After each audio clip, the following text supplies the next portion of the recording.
বাউল ধর্মে পরকীয়া প্রেম জায়েজ আছে।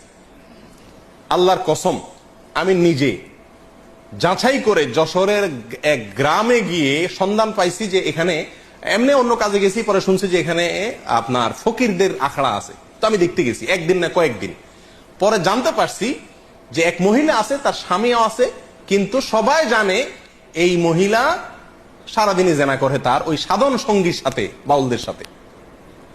এবং কোন কোন মহিলার তো সংসার শেষ, আবার অনেক পুরুষও করে যারা বাউল। এটা তাদের ধর্মের গুরুত্বপূর্ণ কাজ, জেনা করা। জেনাটাই ইবাদত বাস। এবং জেনার মানে মূল মুহূর্ত যেটা, সেই মুহূর্তেই নাকি স্রষ্টা হাজির হয়ে যায়। প্রিয়দিনী ভাইরা, বাউলরা মনে করে, আপনারা হয়তো অনেকে প্রথম শুনছেন, শুনে রাখেন, বাউলদের দৃষ্টিতে মানুষের শরীরের বিভিন্ন রোগ বালাই ভালো হওয়ার জন্য একটা বিরাট বড় ওষুধ হলো মেয়েদের রস পান করা। রস বুঝেন কি? না, রজ বলতে দুইটা জিনিস। এক হলো কুমারী মেয়ের প্রথম মাসিকের রক্ত, আরেকটা হলো পুরুষদের যেরকম উত্তেজনার কারণে বীর্য বের হয়, মেয়েদের যে পদার্থটা আসে এটাকে রজ বলে।